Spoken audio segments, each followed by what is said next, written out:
Ya, mis. Tu pantalla para que Ya. salga la pantalla y no mi cara. Ya.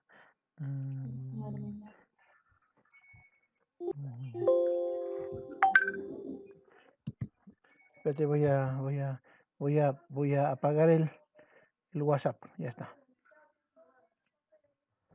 Ya.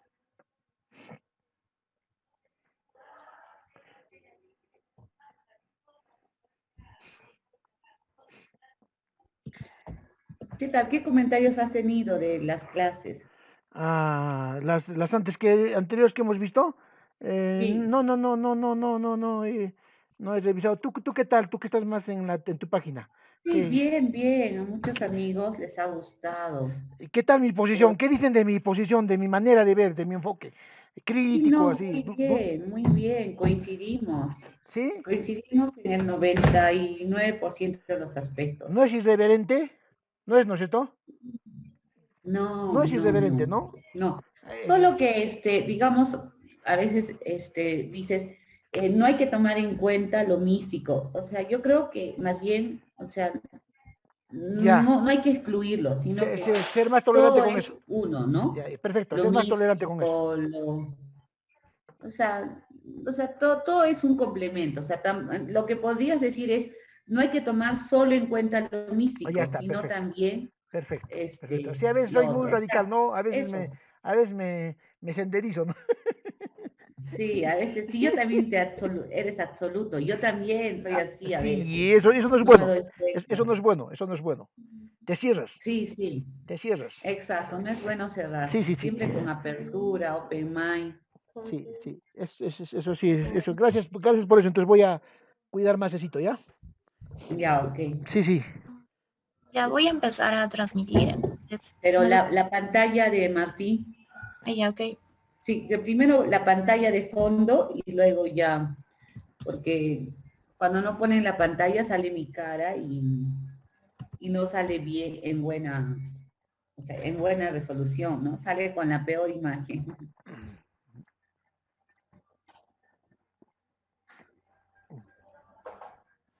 Está corriendo un viento, ¿has Feo, sentido? en todo sitio. Yo en el centro es terrible, mamá.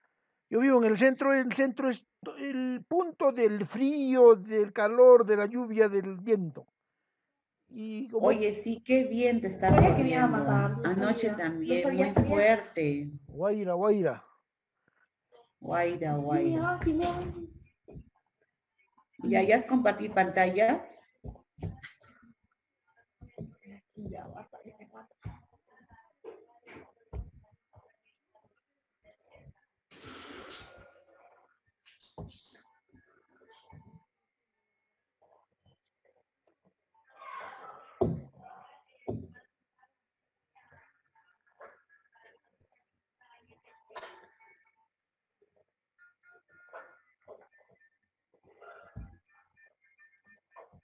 Martín, ¿ya? Ya, cuando quieras, Tu cuando quieras. pantalla, no la vemos. Está ya ahí.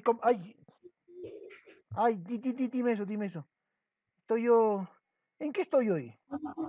Comparte pantalla. ¿En qué estoy? ¿En qué estoy? ¿En qué estoy? Ya, ahora sí. Ya, ok. Entonces hazle F5. Ya está. Ya está. Ya, ya. Angelita, puedes empezar a reproducir y me das visto bueno, ¿ya? Ya, Martín, no ok. veo tu cara, no veo tu rostro. ¿Por qué no? Ya, creo que no he puesto Ah, tienes cámara. que poner video. No he puesto Recuerda cámara. que cuando tú empiezas a hablar, yo te dejo, ¿ok? Ya. O sea, y luego aparezco cuando hago las preguntas, ¿ya? Perfecto, perfecto. ¿Dónde está? ¿Dónde está el video? F5 tienes que poner. Ya está bien. Déjame. Y ahí está, video. Se ha ido Muy la bien. pantalla. Y ahora sí voy a compartir de nuevo. Sigue Ya. sin video. Ya. Y sigue sin video. A ver, a ver. ¿Qué pasó con el video? ¿Por qué no se puede iniciar video? Por favor, Ah, selecciona tienes esta que poner página. en la parte de abajo izquierda, dice detener video. Entonces dice video. Entonces hay marcas. Seleccionar Es al fondo. lado de audio, está el Ya, video. ya. ¿Qué dice? ¿Por qué no pone cámara Toshiba? A ver. Ay, Dios mío, ¿qué ha pasado? ¿Por qué estoy así?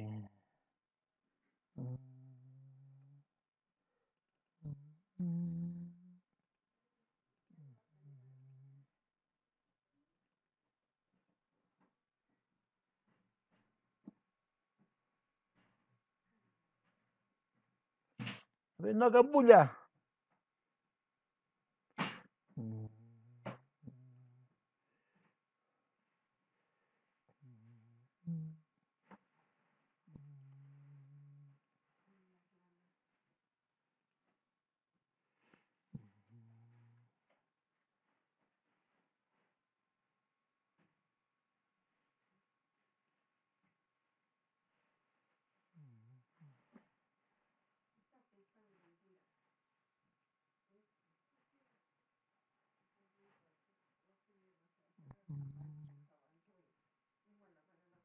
Por favor.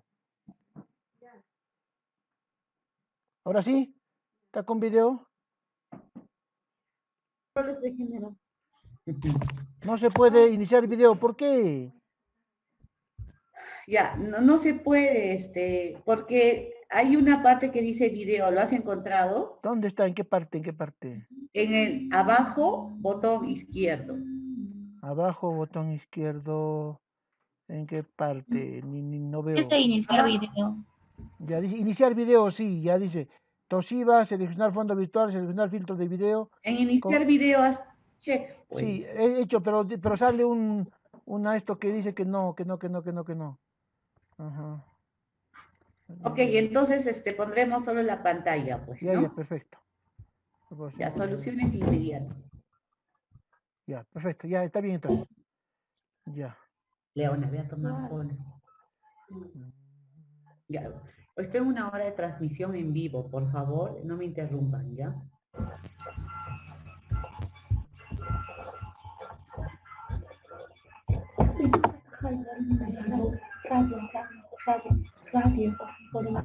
Perfecto, entonces empezamos. Ya. Martín Romero, ¿no tienes ahí una foto en vez de tu nombre? Bueno, ya. Ya voy a empezar a transmitir. ¿Nos escuchas bien? Ok, empezamos.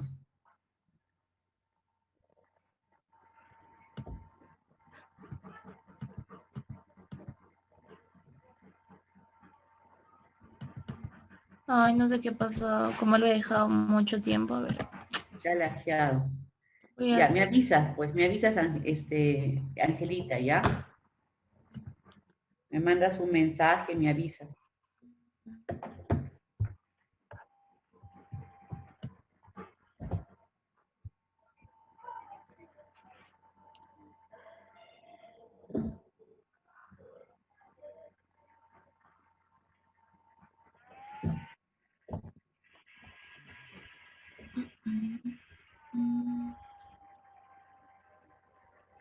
Ya. Ok. La pantalla de Martín falta. ¿Ya puede compartir su pantalla, por favor?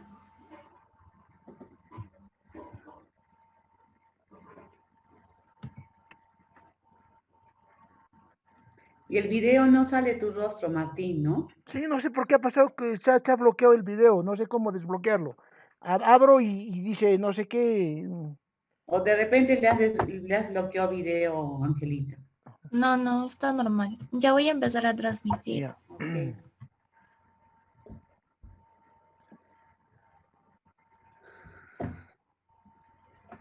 Muy buenas tardes. De acuerdo a la programación para el día de hoy, vamos a continuar con la serie de conferencias a cargo del historiador Martín Hernando Romero Pacheco. Ha sido muy interesante todos estos días, toda vez de que gracias a sus conocimientos hemos entendido de alguna manera mejor la visión andina, la visión de los incas. A mí como abogada me ha servido muchísimo porque recién entiendo cuál es la fortaleza de mis raíces. Y no solo es la cosmovisión andina, sino también la forma como los incas lograron coexistir, cohabitar hasta la fecha en una superficie adversa, ¿no? En un territorio adverso. Y que eso es un aprendizaje muy importante para todos y sobre todo para el mundo actual a raíz del COVID. Cómo a pesar de las circunstancias debemos nosotros coexistir a pesar que tengamos el viento en contra. Entonces, para continuar con esta visión, hemos invitado nuevamente a Martín Hernando Romero Pacheco. Lamentablemente no se ve su video, pero él está con nosotros. Martín, ¿cómo estás? Muy buenas tardes, siempre un honor, un gusto conversar contigo. Estos nuevos enfoques sobre la cultura andina, toda vez que cada época tiene un enfoque sobre una cultura y cada etapa tiene también su interpretación de la historia y de los hechos. O sea, no hay una sola interpretación de los hechos, sino estas van cambiando y un gusto compartir contigo este espacio. Gracias, Martín. El día de hoy hemos programado conversar sobre qué significa la reciprocidad andina. Te cuento que estuve en un evento el fin de semana pasado, que es un congreso iberoamericano de abastecimiento, y una de las expositoras exponía sobre que la mejor manera de lograr un gobierno abierto y en el cual los ciudadanos obtengan el poder, ¿ok? El poder de la administración de los propios recursos, era el AINI, la Minca, ¿no? Y bueno, y justo coincidíamos con todas las exposiciones que tú nos has dado y que ahora los países modernos están reactualizando esas prácticas andinas que teníamos. Entonces, hoy día justo te hemos invitado para conversar sobre la reciprocidad andina. ¿En qué consiste esta reciprocidad, Martín? Cuéntanos, por favor. Bueno, para entender la antropología y las culturas tienes que entender, como decía al principio, los contextos concretos en los que estás trabajando, ¿no? Esto implica necesariamente que tienes que entender que está ocurriendo algo en el mundo para que tú entiendas qué está pasando y cómo vas a entender esta, esta realidad del mundo. Entonces, para buscar paradigmas distintos en el mundo y a partir de esos paradigmas distintos estaban pensando qué hacer con las interpretaciones sobre el mundo y su destino. Me explico.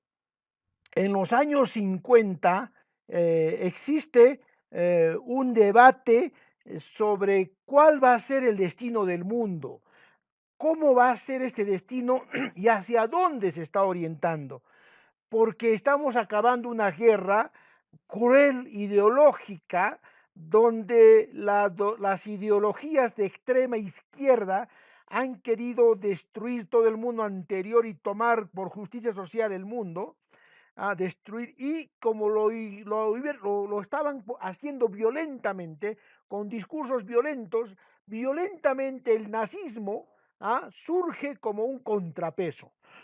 Después de la Guerra Fría, entonces tenemos en el mundo dos maneras de interpretar el mundo, ¿no? Esto que hemos visto en la anterior.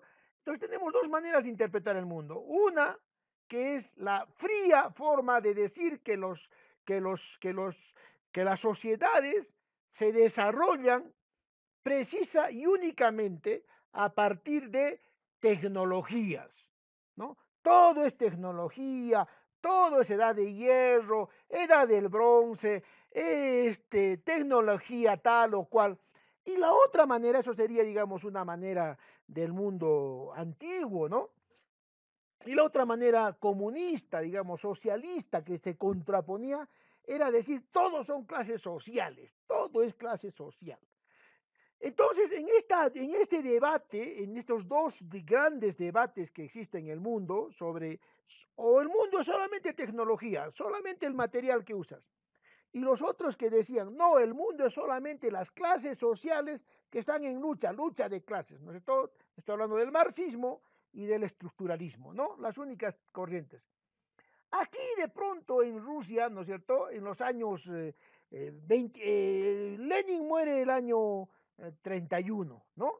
Y toma el partido soviético y la guía de toda la revolución, Stalin. Y Stalin impone que la única manera de ver el mundo son los 5 modos de producción: comunismo primitivo, esclavismo, feudalismo, capitalismo, del capitalismo viene el socialismo y del socialismo volvemos en una espiral al comunismo. No hay más formas de ver.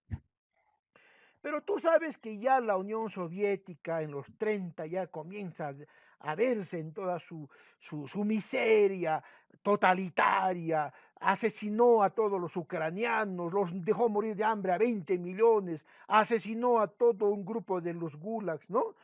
Y entonces ahí hubo gente que dijo, no, esto no es el socialismo, ¿no? Y comenzó a cuestionar no solo el socialismo realmente existente, sino también a cuestionar su teoría de la historia, ¿no? Que te decía que hay solo 5 modos de producción.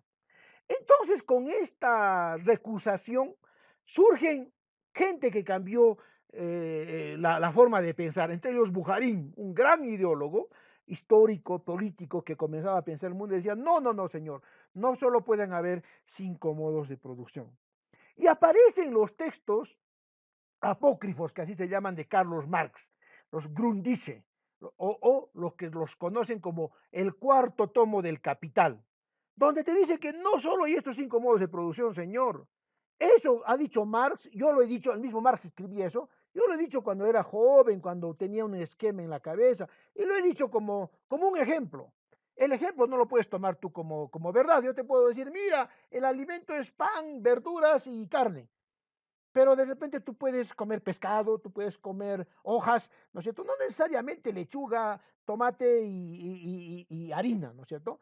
Entonces, no puedes tú una recomendación, un ejemplo, tomarlo como dogma. Entonces comienzan a surgir otros hombres muy más acuciosos, ¿no? Que denunciaban no solo el aspecto, pues, tiránico de Stalin, sino su interpretación histórica. Y de igual manera en el mundo occidental, que se llama libre, ¿no es cierto? ¿Ah? También comenzaban a surgir otro tipo de interpretaciones, ¿no? Ya no solamente la parte material, ¿no es cierto? Y de pronto, ¿no es cierto? Esta concepción que teníamos nosotros en que todo era mercadería y dinero. Yo te doy mercadería, tú me das dinero, tú me das dinero, yo te doy mercadería. Esta relación que había ganado en todo el mundo, mercadería, dinero, venta, compra, impersonal, yo te compro, yo te vendo y después no sé quién serás tú, yo me voy, comienza a tomar otras formas, comienza a verse de diferente modo. Y es así, ¿no es cierto?, que empiezan a hacerse unos estudios aquí en Marruecos. No nos olvidemos que el año 31, ¿no es cierto?, esta gente que está comenzando a pelear contra Stalin, ese es su modo de interpretar la historia bajo modos de producción, ¿no es cierto? Así era, modos de producción, no sé si tú te acordarás, si todavía cuando eras estudiante has llevado materialismo dialéctico histórico, modos de producción uno, modos de producción 2, ¿no? Así se enseñaba en ese entonces en la universidad. Entonces, este esquema se comienza a derrumbar. Y entonces, como ya hay gente opositora y los tiranos no resisten opositores, comienzan a ver las purgas de Moscú, matan a bastantes personas y algunas de ellas huyen. Uno de ellos va a huir, un genio al que le debemos el concepto de reciprocidad. Un genio se da cuenta, está alrededor de Stalin y dice, no, yo me voy de acá, antes que me maten.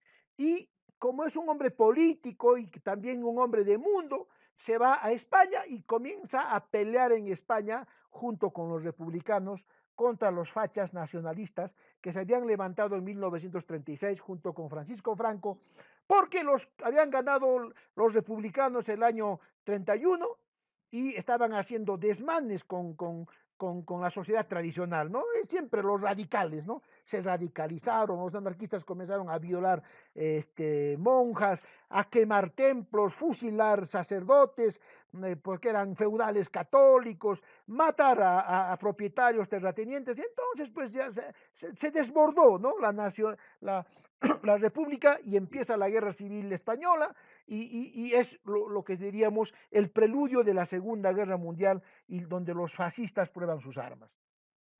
Este hombre que lucha al lado de los republicanos en las legiones internacionales, ¿no? Junto con Vallejo, con Hemingway y muchos otros grandes, ¿ah?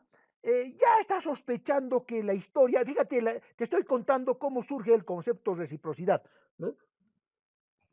Es un concepto que viene de toda la lucha ideológica, o sea, generalmente nosotros estudiamos antropología, ¿no es cierto?, ciencias del Ande, y no vemos, pues, no, tiene que ver. Entonces este hombre pelea en las trincheras al lado de los republicanos, pierden la guerra, se va a Rumanía. Y en Rumanía comienza ya a ver las crisis, lo terrible que es el régimen estalinista, ¿no? Porque no hay que decir el izquierdista ni comunista, ¿no? Porque estaríamos ofendiendo a los militantes honestos y demócratas socialistas, ¿no? Sino estamos hablando del estalinismo, ¿no? Y no te olvides que el 39, perdón, el 49, ¿no es cierto? Mao Zedong, el 1 de octubre, toma el poder en China después de la Segunda Guerra Mundial y su larga lucha con Chiang Kai-shek, el nacionalismo y los señores de la guerra, ¿no? Entonces ya pues el mundo está en rojo y en un mundo libre, mundo capitalista, mundo comunista. La Guerra Fría divide en dos, la muralla el muro de Berlín, la cortina de hierro. Entonces este hombre va a pelear, ¿no? Y se va a dar cuenta también de la infamia de Norteamérica. No se olviden que justo en el mismo momento, 56 de junio, cuando están por masacrar los soviéticos a los rumanos, ¿no? Justo en ese momento, franceses, ingleses y judíos están tomando el canal de Suez, que es el canal estratégico por donde pasa la gran cantidad de petróleo. Y prefieren defender el canal de Suez que defender a Rumanía. Eso en John Murray, así se llama este gran científico que acuña esta frase que se llama la reciprocidad, esta categoría científica social, ¿no? Se siente decepcionado y dice, no, ya, porque era rumano, ¿no? Adopta la nacionalidad rumana y se va de Rumanía y se va a la Universidad de Cornell. En la Universidad de Cornell se encuentra con John Roe, uno de los grandes estudiosos de la cultura andina. Se encuentra con Jorge Flores Ochoa, joven que va de becario, cusqueño, ¿no es cierto?, acá a Cornell, y con Franklin Peace García Irigoyen, ¿no? Y modestia aparte, mis amigos y mis maestros, ¿no? En la Católica, Franklin, y acá en la Cusco, Jorge Flores. Y estos hombres, ¿no es cierto?, basados en un gran estudioso que se llama Karl Polanyi, ¿no es cierto?, comienzan a definir la economía de otra manera, como te lo digo acá, ¿no es cierto?, distinta, ¿ya? Una economía distinta, ¿no es cierto? O sea, aquí no vale solamente la parte mercadería-dinero, sino que aparte de mercadería-dinero, están descubriendo que hay otros factores fundamentales que intervienen en la sociedad económica y en la organización de las sociedades. La espiritualidad, el parentesco, dice acá, aparentesco, perdón, el parentesco, ¿no es cierto? ¿Ya? El parentesco y pues, las instituciones, ¿no es cierto? Entonces tenemos acá que este hombre que se va a llamar John Víctor Murray, ¿no? John Víctor Murray, aquí está el mapa de este concepto, ¿no? Eh, Se encuentra con Karl Polanyi y Karl Polanyi está estudiando en ese momento a los Sioux de Marruecos. Aquí en esta zona del norte de África, ustedes saben que en el siglo VII fue dominado por los árabes, ¿no es cierto?, los de Bagdad, donde tenía el califato de Bagdad, los Omeya, después en Siria, ¿no es cierto?, están en Siria los seljúcidas, y estos seljúcidas invaden en el siglo VII y llegan a España, con todo el conocimiento de los griegos, que ignoraba el resto de Europa, ¿no? Los griegos llevan los árabes llegan aquí el conocimiento de los griegos y ha transformado el neoplatonismo, la teoría del Estado, ¿no?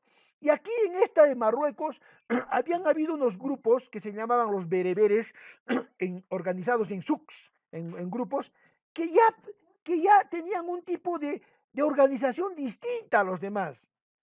Karl Polanyi se da cuenta que estos souks que estos grupos no solamente intercambian productos como trueque, sino que aparte de eso comienza a descubrir que hay relaciones de parentesco entre cliente y vendedor, que hay relaciones de espiritualidad, de religión, que hay, que hay mentalidades e ideas fijas para negociar.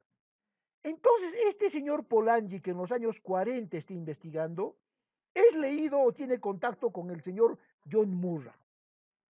Y este señor va a la Universidad de Cornell en Estados Unidos y con todos los científicos que están cambiando la visión del mundo, o sea, ya no solo están viendo que la humanidad se desarrolla por edad de bronce, edad de hierro, clases sociales, lucha de clases, modos de producción, entonces comienza a cambiar y a introducir nuevas categorías para entender la sociedad. Y es así que descubre un nuevo concepto.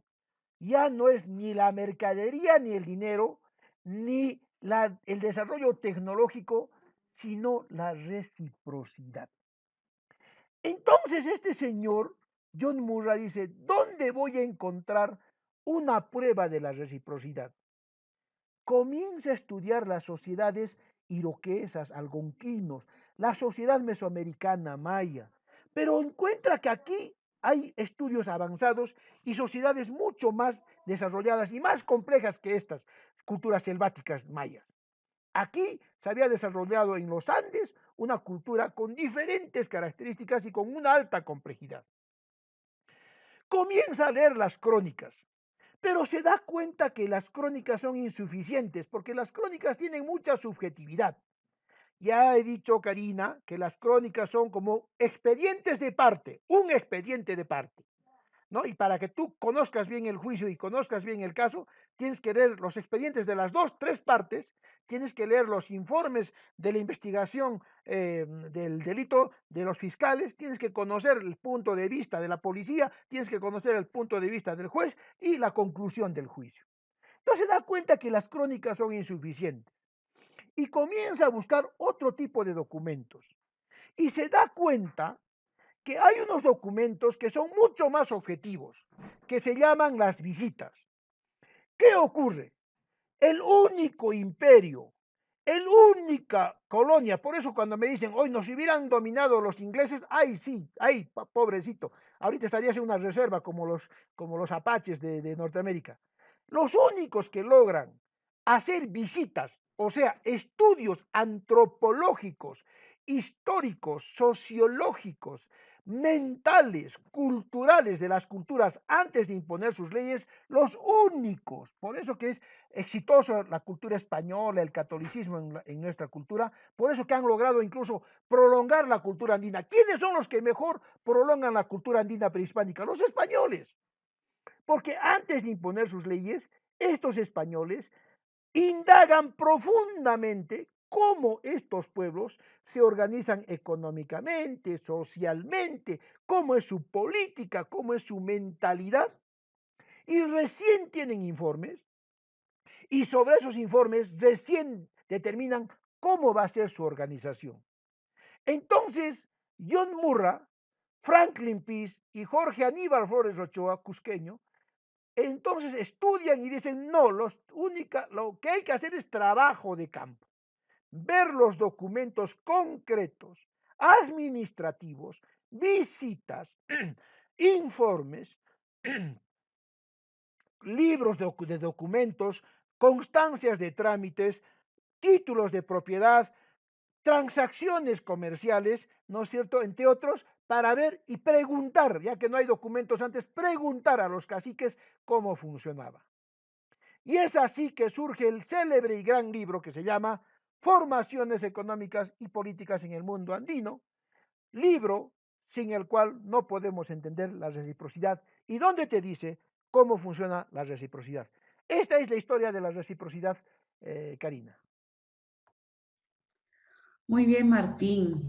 Entonces, de lo que mencionaste, debo entender de que, de que estos investigadores buscan una forma viable de economía, atendiendo a que solo el movimiento de dinero y capital no surgía efectos, o sea, buscan una sociedad que practique una forma distinta de economía y encuentran en la cultura andina un elemento que no estaba plasmado en las transacciones normales, que era la reciprocidad.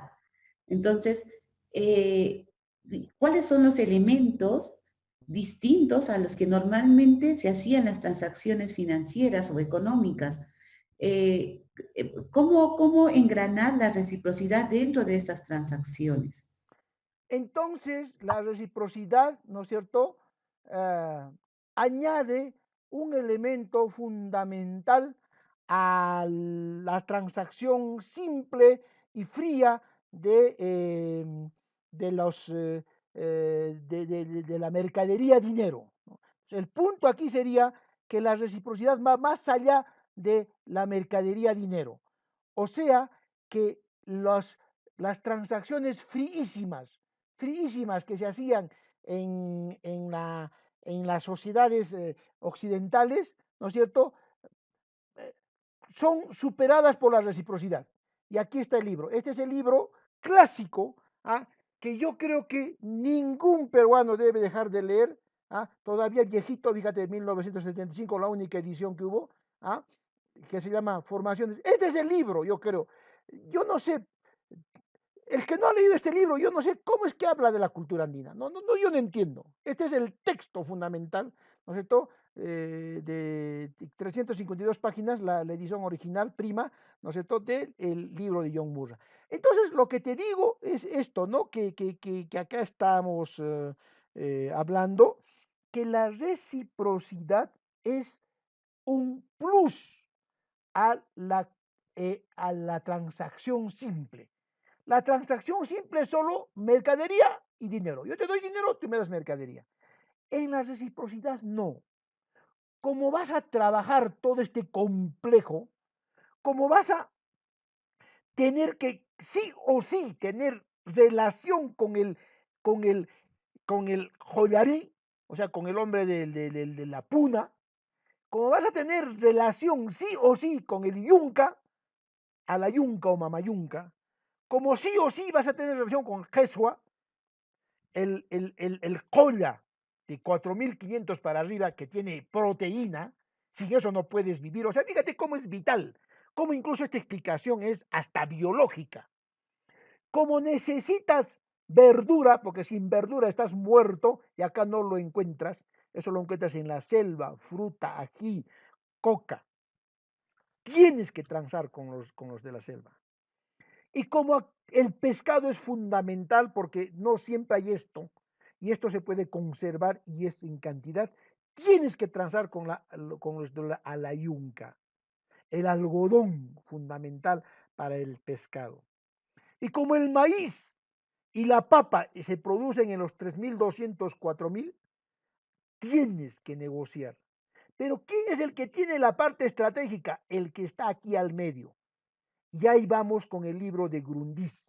El libro de Marx decía que hay sociedades hidráulicas, ¿no?, que controlan la economía. Pucha, carambas, esto me rompe el esquema de los 5 modos de producción. Claro que sí, porque no hay una doctrina o una escuela o la doxa, como tú dices, la teoría del derecho. En cualquier ciencia no hay una ciencia cerrada, sino que tienes que son propuestas de modelos que no funcionan como camisa de fuerza o como dogmas, sino como ayudas. Entonces, ¿qué ocurre? Muchas veces el collarí o el punaruna, ¿no es cierto?, el que vive arriba, ¿no?, el que tiene las proteínas, no siempre va a negociar contigo. Puede negociar con otro quechua, puede negociar con otro yunca. Y para que tú tengas la seguridad, entonces surge lo que se llaman los midmacunas. Este señor se casa con esta señora, pero esta señora no es del sitio, es de aquí. Hace relaciones de parentesco. Pero no basta con eso. Aquí hay una huaca, Huancarumi, por decirte, Pachatusan, Coiluriti, Ausanjati, Yetupaja, ¿no es cierto? ¿Ah? Chimborazo, no sé, cualquiera de los montes andinos, ¿no es cierto? Illimani en Chile y Bolivia. Entonces yo tengo que tener mi advocación. Entonces, a la transacción, para que haya lealtad y un flujo permanente, yo tengo que agregarle parentesco, lo que otros llaman secuestro. No es que yo te secuestre, sino estoy haciendo una alianza contigo, casi como en lo feudal, ¿no es cierto? Donde dos colindantes de tierra se casaban para consolidar la tierra grande y defenderse de un gran enemigo, digamos, que allende las fronteras, ¿no? Entonces se casaban con sus hijos. Mucha, Martín, es bastante información para nosotros. Por ejemplo, entonces, primero, debo entender que la cultura andina eran negociadores por excelencia. Perfecto. O sea, ellos como vivían en distintos pisos y unos vivían en la puna, otros que producía proteínas, otros vivían en la zona de Quechua y otros vivían en la zona de Yunca. Para existir necesitaban negociar. Perfecto. Y no solo negociar, sino también necesitaban generar vínculos de parentesco mediante la unión, mediante el sirvinacui, me imagino. Y ahí viene mi pregunta, ¿no? Entonces, es por eso que, por ejemplo, el plato típico que nosotros comemos en nuestras fiestas, el chiriuchu, Perfecto. ¿no? El chiriuchu es la demostración de la negociación, de la transacción. ¿Y por qué ahora se ve al hombre andino como salvaje, se le ve poco tratable, no es negociador? Cuéntame, ¿por qué hay esta ambivalencia? Cuéntame esto del plato. ¿Cómo lo enfocas tú? Justo lo que tú dices. Esa visión que acabas de decir es absolutamente citadina, totalmente interesada, ¿ah? Y hasta yo te diría que es una interpretación absolutamente deliberada. El baguazo ha sido el fruto de la intolerancia máxima, ¿no es cierto? Los moqueguasos, los guasos, ¿no es cierto?, que han habido en el Perú. ¿Mm? No tenemos una política ni una cultura de negociación. No queremos entender al otro y punto. No tenemos la capacidad de empatía desarrollada. Mentira que nosotros no sepamos negociar. Somos los mejores negociadores. Pero la mentalidad oligárquica, esta deformación, que ni siquiera yo le puedo llamar occidental, ¿ah? Porque lo occidental es heredero de lo mejor que existe en el mundo, ni siquiera yo le podría llamar occidental, ¿ah? Porque lo occidental es lo más excelso que hay en cuanto a negociación, en cuanto a democracia, es lo que ha primado. Y no te olvides lo que pasó en Uchuracay. ¿Te acuerdas lo que pasó en Uchuracay el 83? De repente tú eras muy joven, yo era adolescente. El año 83, del año 80 al año 83, el ejército peruano cometió el grave error de combatir a Sendero Luminoso con su misma moral y con su misma tontería, violenta y aplicando la táctica de Vietnam y de Corea y de las escuelas americanas. ¿Qué significa esto? Que donde encuentras si no encuentras la pulga en el pelo del perro, quema al perro, en vez de buscar a la pulga. Mataron muchas comunidades. Y esas comunidades que odiaban a Sendero, al final terminaron muchas de ellas apoyando. Sendero Luminoso pudo ser derrotado en un mes, pero con esta táctica de brutalidad se extendió, encontró una razón en un estado que estaba en ese entonces, felizmente que cambió el estado luego, ¿no? Como un elefante. Es cierto lo que tú dices, porque yo cuando estuve muy joven, efectivamente fui a Huanta, porque mi papá era juez de Huanta, y me contaba la comunidad de que quien había hecho más daño no eran los terroristas, sino era el ejército. Y Perfecto. cosa que no sale a luz, o sea, Ya. es decir, ninguno de los dos fue benefactor, ambos agredieron, Claro, tanto el entonces, ejército y Sendero Luminoso. entonces un antropólogo que acaba de fallecer, que tenía un alto grado de autoridad en el Cusco, junto con otros antropólogos, fueron allá a investigar en la Comisión Vargas Llosa, ¿te acuerdas? Pero descubrieron que el ejército había matado gente y que los periodistas posiblemente habían sido muertos por el ejército. Pero decir esto era en ese momento abonar a Sendero Luminoso, ¿no es cierto? Sendero Luminoso hubiera dicho con toda razón, viva la lucha armada, y hubiera crecido esto. Había el peligro. Entonces tuvieron que disimular, tuvieron que decir, no, estos son pueblos salvajes que no conocen nada de relaciones políticas. Fíjate, cómo está desconociendo un mismo antropólogo cusqueño. No quiero decir su nombre porque tiene familia y es honorable una persona y no tiene por qué su familia saber esto. Dijo que eran salvajes y firmó la declaración, que eran salvajes y que no sabían nada. Salió una historiadora joven todavía esa, que se llama Cecilia Méndez, y dijo, ¿cómo es que van a ser salvajes? Yo les voy a demostrar que la sociedad andina es negociadora, lo que tú acabas de decir.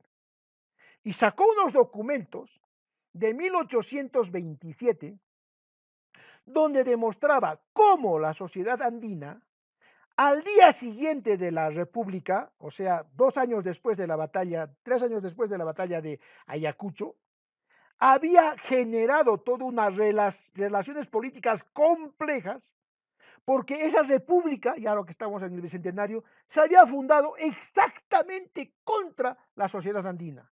Vale decir, como una prolongación de las políticas borbonas, de los borbones del siglo XVIII. ¿No es cierto?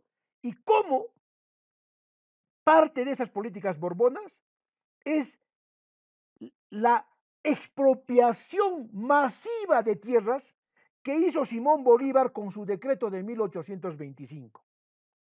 En 1565, el padre Jerónimo Cabrera Lartaún, o sea, al inicio de la colonia, había repartido tierras a todos los campesinos y comunidades. Y tú que eres abogada habrás visto cómo los juicios de tierras se ganan con esos carachos todavía. Tú habrás visto como abogada en juicios de tierras que advocan e invocan a esos carachos, ¿no es cierto? Títulos de propiedad que les dio el gobierno de España intercediendo con el compositor de tierra Jerónimo Cabrera Lartaú. Eso fue desconocido por Simón Bolívar y por todos los republicanos y criollos que no eran sino la prolongación de los Borbones. Y se demostró, esta historiadora Cecilia Méndez, que ahorita es una de las top en temas de Bicentenario, lo pueden seguir en YouTube, demostró que los campesinos, no solo de Iquicha y de Uchuracay, porque Uchuracay está en Iquicha, sino de todo el Perú, habían logrado generar relaciones políticas tan intensas que crearon una república paralela, la que existe hoy y la que ha desbordado a los partidos políticos en los 80, y la misma que hoy ha soportado el COVID, y la misma que hoy va a votar distinto en las elecciones del 21, restaurando la democracia, yendo contra la corrupción y todo esto de la enajenación política. Vale decir lo que tú acabas de decir, que la sociedad andina es negociadora, sí lo es, y está demostrado por todos los medios desde la reciprocidad. Martín, es muy interesante lo que tú dices porque la sociedad andina en nuestro país, la cultura andina, es vista pues efectivamente hasta la fecha como salvaje, es vista como como poco negociadora, es vista como de peligro. Y lo que tú me estás contando es una cosa distinta. ¿Quién crees? Y lo que yo veo ahora es que todos los conflictos generados por los temas de recursos, por temas de minas, por temas de agua, etcétera, etcétera, en realidad se han generado no por la cultura andina, sino se ha generado por los gobiernos de turno. Explícame, ¿por qué, quién es el interesado en que se vea la cultura andina como salvaje y no como su naturaleza, que es negociadora? Adivina tú, y no voy a mencionar nombres, ¿quién es al primero que entrevistan cada vez que hay un conflicto? Experto en conflictos. Era una persona que yo conozco y que conmigo era el primero que disparaba a los demás e intolerantemente metía bala cuando teníamos conflictos con el grupo enemigo. Innecesariamente. Muchas veces incluso lo capturaron y se hizo maltratar e incluso arriesgaba a los compañeros. Y ahora es negociador. Es esa gente que está manejando las negociaciones. Gente que ni siquiera ha pisado lo que es una comunidad, que no ha trabajado nunca siquiera un ratito en una comunidad. Yo te lo digo modestia aparte porque toda mi carrera lo he hecho en comunidad. Y he nacido en comunidad, perdón, he crecido en comunidad, yo soy cusqueño siempre, pero siempre mi padre se ha encargado y conocemos muchos, como tú seguramente, que como dices, tu papá estuvo en Guante y todo esto. Pues, ¿quiénes son los negociadores, pues? Gente que tiene más doctrina ideológica que conocimiento de la realidad. Intereses de parte que están representados en el Estado y no hay estadistas, ni siquiera gente con perfil, al menos un poquito siquiera neutral que esté en la negociación. Personalmente te cuento que yo estuve en las negociaciones de uno de los 4 sitios más conflictivos del Perú en el año 2008. Era uno Yanacocha, era otro un pozo petrolero en la selva, y uno de ellos era Chiquintilca, el scrapper del gas de Camisea que va a Pampa Melchorita y que ahora exportamos, y ese que iba a venir acá en el gasoducto sur andino y que por la corrupción no viene. Me tocó estar de relacionista comunitario de Techín en ese lugar. Y por esas cosas del destino, yo sí lo cuento ahora, y ya no es infidencia porque ya pasó, dormía exactamente detrás de la puerta del sitio de negociaciones, en un hotel conocido de Ayacucho, que no voy a decir su nombre. Y me gané todo. Y supe ahí cómo los negociadores, que se decía muchos de ellos de izquierda, negociaban con la empresa. La empresa tiene derecho a tener su posición, tiene derecho, pero el negociador del Estado no puede ser de la empresa. He visto en carne propia esto, que los negociadores ad hoc se los pone a los más duros, a los más manipuladores, pero no los que entienden. Y al final, ¿qué termina? ¿En qué termina Karina? Nadie gana, todos perdemos. Todos perdemos cuando se paraliza una empresa y todos perdemos cuando se contamina un agua o cuando se depreda un sitio o cuando no se respeta a la sociedad. Todos perdemos. Negociando, ¿qué se saca? Todos ganamos. Entonces yo creo que lo que está pasando es que, discúlpame, pero tengo que ser exagerado, no han estudiado nadita de antropología ni de realidad nacional. Y yo creo que esos cursos lo han pasado, han suplicado, no sé qué cosa habrán hecho con esos cursos, pero cuán importante es formar la parte de habilidades blandas, la parte actitudinal de las personas. No es un problema técnico, Karina. Y te puedo decir con mi experiencia, y he estado en momentos duros, y soy partícipe de la política y tú lo sabes, no solo soy un académico, que es eso, Karina. Mira, te cuento que, bueno, yo he estudiado teoría del conflicto hace 20 años, más de 20 años, y me formé estudiando a doctrinarios americanos, la teoría de la negociación distributiva, ¿no? La negociación integrativa, ¿no? El ganar, ganar, que ambas partes deben salir ganando, y me formé como conciliadora. Y no sabía que lo que tenía que hacer era estudiar a mis ancestros, o sea, estudiar a mi comunidad y ver cómo ellos negociaban. Y que la negociación estaba en mis genes, estaba en mi raíz, estaba en mi ser, en mi ciudad, en mi lugar de origen, no estaba afuera. O sea, imagínate lo que tú nos estás diciendo es de que nuestra cultura andina per se, por naturaleza, negociaba, está acostumbrada a negociar, no rechaza la modernidad, pero que los conflictos se han originado no porque no quiera el inversor extranjero, sino que que hay un grupo, hay un sector o el sistema está formado para que solo se beneficie el intermediario.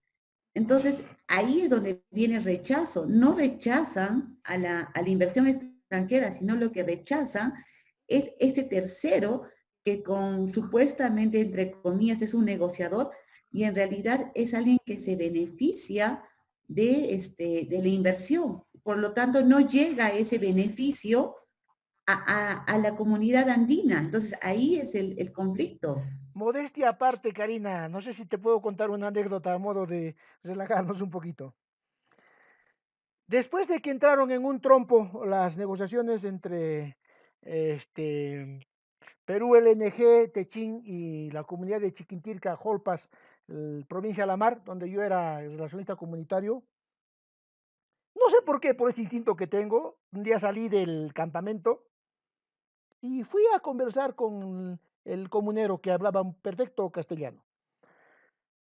Y le comencé a contar esto de los incas y cuéntame, porque a mí me apasiona a mí el tema de la reciprocidad, porque para mí el tema de la reciprocidad es un tema que creo que deberíamos tenerlo hasta como ideología los peruanos, ya más que socialismo y todas esas cosas. Y le habrá gustado tanto que convocó una asamblea extraordinaria. Me hizo hablar, y para los no quechua, porque yo tengo dificultades con el quechua, tradujo lo que dije, y modestia aparte, si en este momento se está transportando cantidades de gas a Chile y a México, es por este servidor que te habla. Logré un punto de inflexión. Por razones familiares, una razón personal, tuve que abandonar las relaciones comunitarias. Y cuando estaba en el helicóptero volviendo, alguien me dijo, te ofrezco tanto, hay tanto para ti y quédate. No vamos a tener otro negociador. Entonces estoy demostrando que si no conoces la cultura, si no estudias, no vas a negociar con nadie. Te estoy demostrando, creo que con argumentos históricos, y tú lo has hecho en la práctica concreta, de que la única manera de que se formó esta sociedad fue negociando. Lo que hicieron los españoles, y no sé de dónde han sacado la historia, los que tienen la leyenda negra, que los españoles, que imposible. No, señor. ¿Dónde hubo una colonia, un colonialismo que hablara de los derechos de gentes? ¿Dónde surge el derecho internacional de soberanía y de respeto de negociación entre países?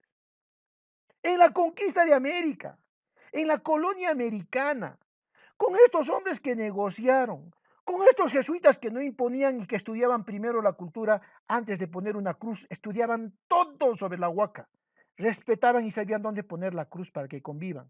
Y de esa manera vivía la cruz, pero también vivía la huaca. Y gana, como tú dices. Entonces, no es posible formar negociadores sin conocer antropología e historia. Pero no es historia de fechas y nombres y héroes. No es antropología de etnicidades, exotismos. No, esta. Entonces, creo y te felicito por eso que des este espacio para formar a tus seguidores y formarlos en esto que es tan importante, tan necesario. Deberían ser estudios sí o sí obligatorios para cualquier profesional. Deberían con esto empezar el primer ciclo, segundo ciclo, y ya en el último tercio de la carrera, pues escoger ya te vas para derecho, te vas para sociología, te vas para tal, y te vas hasta para ingeniería, porque todos tienen que conocer esto. Es tan importante, tan humano, y en el baguazo. No hubo uno que estuviera formado antropológicamente. Uno. Pusieron negociadores de lo peor, gente conflictiva, incluso hasta personalmente en su vida, que tenían más problemas que soluciones. No puede ser. Y ese es un problema grave, y mucho más en un Estado que está hacia una interculturalidad, como se llama, y hacia una integración. Mucho más en un Estado como el de ahora, en donde sí o sí tenemos que negociar para construir nación. Muy bien, Martín. Realmente te felicito por este enfoque. Y bueno, y para redondear el tema, nos has comentado de que la cultura andina ha superado las transacciones comerciales que solo se basaban en mercadería, dinero, y esto no generaba progreso y satisfacción. Entonces, la cultura andina incorpora un elemento que es la reciprocidad. La reciprocidad tiene los siguientes elementos: espiritualidad, parentesco, mentalidad de compromiso a largo plazo. Explícanos cada uno de estos elementos. ¿En qué consiste incorporar y cuál sería el beneficio de incorporar nuestras transacciones, que ahorita en el mundo solo es mercadería, dinero, yo te vendo y tú me pagas y queda ahí? ¿Por qué es importante incorporar estos elementos de espiritualidad, parentesco y este compromiso a largo plazo? Tú no podrías entender, y nadie podría entender, Karina, el capitalismo sin la reforma protestante luterana.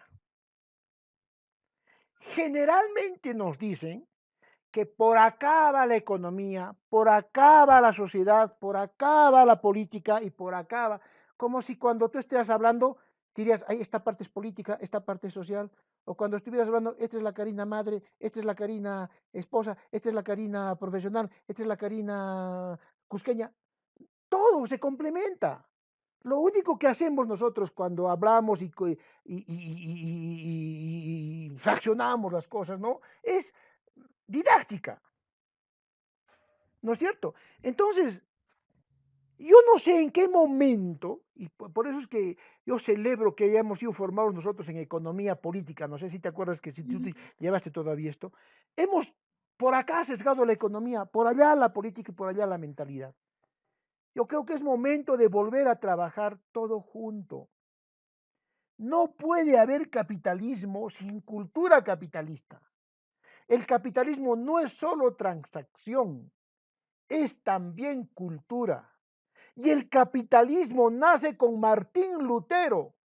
Cuando Martín Lutero dice que no existe cielo ni infierno y no puedes vender indulgencias, les dice a los católicos desde entonces, porque el cielo y la tierra, el cielo y el infierno están aquí en la tierra. Y él funda dos palabras que hasta ahora son sagradas para nosotros, el prosac y la profesión. Profesión viene de profesar una fe. Y nosotros solo lo hemos reducido a una carrera técnica e instrumental. Karina, ¿tú podrías ser abogada y buena abogada sin pasión? ¿Podrías? No. ¿Podría yo ser un buen historiador sin pasión? No. Y una pasión religiosa, religiosa en el término de religare a un acto. Entonces el capitalismo nace como una cultura de generar el cielo a partir del PROSAC, que se llama ahorra bastante, gasta poco, piensa mucho y trabaja duro. Una religión. Esto que vivimos ahora se llama capitalismo por ningún lado, por ningún lado. Esto es mercantilismo, rentismo, cualquier cosa menos capitalismo.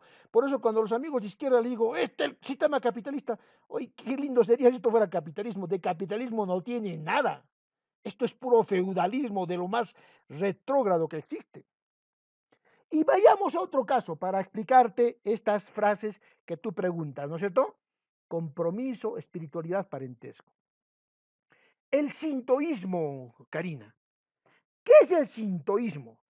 ¿Por qué estamos con la boca abierta que la gran revolución de la era moderna, desde el cristianismo, después del capitalismo en economía, es la economía japonesa? Este paísito chiquitito, chiquitito, hace una cosita, una franjita, fíjate, comparado con este, desafió a Estados Unidos. Casi, casi le gana. Si no hubiera sido que el 4 de junio de 1942, ¿no es cierto? Uno de los Catalina del comandante Chester Nimitz no hubiera visto el rastro de un crucero yendo hacia la flota de los cuatro portaaviones japoneses Kaga, Iryu, Soryu y Akagi, Si no hubiera sido ese rastro, estos 4 portaaviones hubieran destruido y hubieran invadido todo esto. Fue en la batalla de Midway que por un pelito se les fue a los japoneses todo. ¿Y dónde está su fuerza? ¿Dónde está? ¿Por qué estos invadieron toda China? Toda China se invadieron, fíjate. Ganaron a Rusia en la guerra. Se llevaron todo Indochina. Todo Formosa, Malasia, Guadalcanal, Iwo Jima, todo esto era de los japoneses por su religión sintoísta. Que lo mismo que la religión protestante que hace surgir el capitalismo, hace surgir también toda su potencial económico. O sea que hay una íntima relación entre economía, religión, espiritualidad, parentesco y mentalidad de compromiso a largo plazo. Por eso la formación de los jóvenes, yo como profesor, formador de jóvenes y capacitador de profesores, no puede haber despegue económico si no hay primero un despegue cultural y espiritual. No puede haber. No es poner más máquinas, más capital. No. Es esas 3 grandes cosas en las cuales la educación mundial está centrándose. Formación de persona, formación de ciudadano y emprendimiento, que es mucho más que mercantilismo y economía pura. Entonces, la sociedad andina, con su concepto de reciprocidad, no solo incorpora este concepto en lo económico, sino que va por todos los esquemas y todas las estructuras sociales, políticas, económicas propiamente dichas, espirituales y estatales. Entonces, te das cuenta, Karina, que la reciprocidad es mucho más que el trueque, es toda una filosofía. Y yo creo que deberíamos incluso convertirla en un grito de guerra de los Andes para refundarnos en este bicentenario. Coincido contigo no solo por tu exposición, sino porque la política de los estados y de gobierno abierto se basa en la reciprocidad, se basa en el AINI, se basa en la MINCA. O sea, ellos están revalorando nuestra cultura andina a través de la práctica de nuestros ancestros, que era la reciprocidad. Para terminar, Martín, ¿cómo vivían los incas antes de que lleguen los españoles? ¿Cuál era esta forma de convivencia? Ellos estaban en proceso, América es enorme, grande. No te olvides que que en toda esta América del Sur habían un aproximado de no más de 3 millones. Y los incas se calculan que no pasaban de unos 4.000, 5.000. ¿Ya? No te olvides que los incas están viviendo en la tercera ola de la era cristiana más terrible de crisis climática y pandémica. Esta es la 4ª crisis. La primera ha sido el 0, cuando Cristo viene y está cayendo la antigüedad más antigua. La segunda es el año 500, cuando cae Roma, y acá también caen las demás culturas y se forma Huari en respuesta a eso. La tercera es el siglo XIV, la gran peste. Y la cuarta, la peste y la crisis cíclica del coronavirus y las crisis de los imperios. Van asociados ambos. Entonces los incas tienen recién poco tiempo de expansión, poco tiempo. Estas culturas, que habían sido las culturas que quedaron de Huari, Cañaris arriba, Chachapoyas en la selva norte, Chimor en la costa norte del Perú, Chimú, que es heredera de Mochi, los Huancas, que habían aparecido con una fuerza en todo el centro norte del Perú, los Huarichanca, que es el resto de Huari y Chancas en el centro, la cultura Pachacama, que deviene de la cultura Lima, que se une con Nazca, luego viene y fusiona Nazca, ¿no? los 16 reinos joyas, acá hay 16 reinos joyas, Pacajes, Lupajes, Carancas, en fin, ¿no? Son todos estos, cada uno, estados soberanos. Pero como están viviendo una etapa de crisis terrible, entonces dicen, vamos a hacer una cosa, ¿por qué no nos unimos y comenzamos a hacer una reciprocidad de espacios? Si tú tienes más pescado, yo te doy más camélidos. Tú tienes más coca, aquí tiene este algodón. Entonces hacemos un intercambio. No, no, no y no. Algunos entraron a la alianza, otros no entraron. Estos tenían un odio tremendo a los incas, porque aparte de eso, la mitad estaba con Atahualpa y aparte de eso, aquí estaba Huáscar, los descendientes del Hanan Cusco y del Urin Cusco, que no es solamente arriba y abajo, sino es izquierda-derecha, porque una cosa es un ayllu y otra cosa es una panaca. Un ayllu es un descendiente de masculina, panaca, pana y de hermana viene de mujer. Entonces, todos estos líos, ¿no es cierto?, hacen que, pues en 1470, o sea, 60 años nomás antes que los que venga a España, ya están aquí pues, del Cano, ya está aquí Blasco Núñez el Blasco de Balboa, todos esos ya están dando vueltas por acá, ¿no? Los grandes descubrimientos geográficos, ¿no? Entonces, poco tiempo antes, recién, pues, ¿no? Terminan las negociaciones y los incas dicen, una de dos, o nos expandimos hasta arriba, o nos quedamos acá y estos se juntan y nos aplastan. Una de dos, no quieren negociar. ¿Qué hacemos? Ya pues, a la mala. En 60 años, y ningún imperio hizo esto, agarran camélidos, charqui, cambian por soldados. ¿Cuánto ganas? Yo gano cada cosecha 5 saquitos de papa. Ya, te voy a dar 10 sacos, ya no de papa, sino de proteína.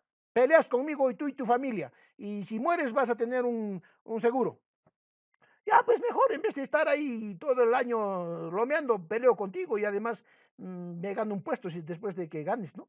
Y se forman un ejército grande los incas en base a su plus de alpacas, de camélidos, y ¡boom! En 60 años invaden todo esto. Y obviamente que estos invadidos van a tenerle pues, sangre en el ojo a los incas. Van a tenerle sangre en el ojo. Y no les van a perdonar. Y cuando vienen los españoles, Cañaris y Chachapoya, yo te ayudo, español. Se unen otros que estaban descontentos y van, ¿no? Hacen todos Fuente Ovejuna a los incas, ¿no? Porque no es inexplicable que a tantos millones solo 120 hombres casi desarmados y famélicos van a ganarlos, ¿no? Eso ya fue una lucha interna civil. Entonces también hubo eso, o sea, no solo pues hubo negociación, no solo hubo reciprocidad, también hubo lo que hay en toda sociedad, desavenencias en toda familia y en toda amistad. Pero con todas estas experiencias debemos aprender la lección. Nunca hemos sido unidos, ni en la guerra con Chile, ni en la Confederación Peruano-Boliviana, ni en la guerra del Falso Paquicia, ni menos en esta guerra que el virus con cual arma invisible nos está atacando. ¿Y cuál es la única cosa que nos queda de la reciprocidad como fin y colofón de esta conversación? Por sobre todo, si no hay unidad, no hay nada, absolutamente. Y tenemos que aprender a perdonar, a superar, sin claudicar, sin humillarnos, sin perder tu talante. Y como dice mi madre, y del quien he aprendido siempre, lo cortés no quita lo valiente. Unámonos. ¿Qué perdemos pidiendo disculpas y perdón y sigamos adelante? Ganamos todos.